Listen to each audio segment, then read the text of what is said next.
Chapter 5 of As a Man Thinketh by James Allen. Chapter 5. The Thought Factor in Achievement. All that a man achieves and all that he fails to achieve is the direct result of his own thoughts. In a justly ordered universe where loss of equipoise would mean total destruction, individual responsibility must be absolute. A man's weakness and strength, purity and impurity, are his own and not another man's. They are brought about by himself and not by another, and they can only be altered by himself, never by another. His condition is also his own and not another man's. His suffering and his happiness are evolved from within. As he thinks, so he is. As he continues to think, so he remains. A strong man cannot help a weaker unless that weaker is willing to be helped, and even then the weak man must become strong of himself. He must, by his own efforts, develop the strength which he admires in another. None but himself can alter his condition. It has been usual for men to think and to say, "Many men are slaves because one is an oppressor. Let us hate the oppressor." Now, however, there is amongst an increasing few a tendency to reverse this judgment and say, "One man is an oppressor because many are slaves. Let us despise the slaves." The truth is that the oppressor and slave are cooperators in ignorance, and while seeming to afflict each other, are in reality afflicting themselves. A perfect knowledge perceives the action of law in the weakness of the oppressed and the misapplied power of the oppressor. A perfect love, seeing the suffering which both states entail, condemns neither. A perfect compassion embraces both oppressor and oppressed. He who has conquered weakness and has put away all selfish thoughts belongs neither to oppressor nor oppressed. He is free.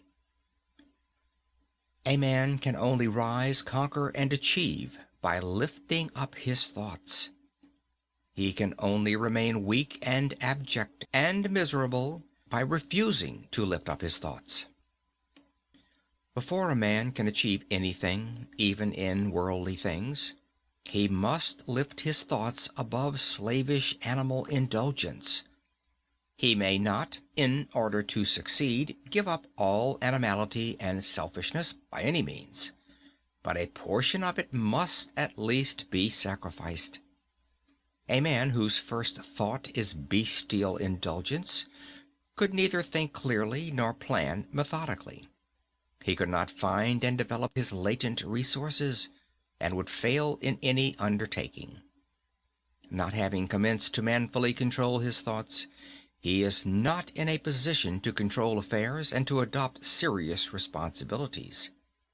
He is not fit to act independently and stand alone. But he is limited only by the thoughts which he chooses. There can be no progress, no achievement without sacrifice, and a man's worldly success will be in the measure that he sacrifices his confused animal thoughts and fixes his mind on the development of his plans and the strengthening of his resolution and self-reliance. And the higher he lifts his thoughts, the more manly, upright, and righteous he becomes, the greater will be his success, the more blessed and enduring will be his achievements.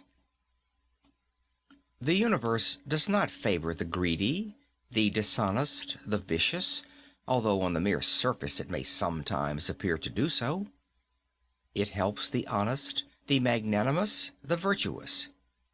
All the great teachers of the ages have declared this in varying forms, and to prove and know it, a man has but to persist in making himself more and more virtuous by lifting up his thoughts.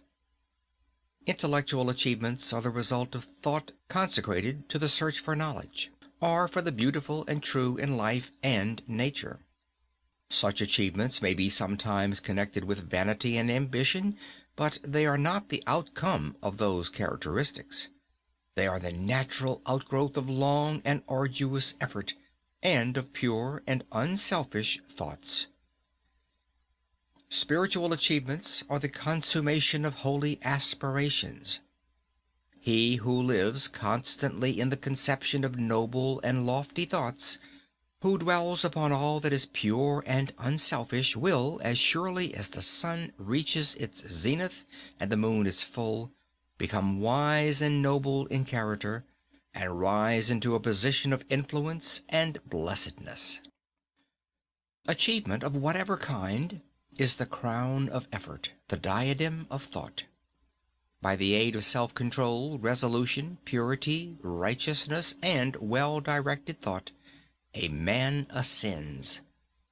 By the aid of animality, indolence, impurity, corruption, and confusion of thought, a man descends. A man may rise to high success in the world, and even to lofty altitudes in the spiritual realm, and again descend into weakness and wretchedness by allowing arrogant, selfish, and corrupt thoughts to take possession of him. Victories attained by right thought can only be maintained by watchfulness. Many give way when success is assured, and rapidly fall back into failure. All achievements, whether in the business, intellectual, or spiritual world, are the result of definitely directed thought, are governed by the same law, and are of the same method. The only difference lies in the object of attainment. He who would accomplish little must sacrifice little. He who would achieve much must sacrifice much. He who would attain highly must sacrifice greatly. End of chapter 5.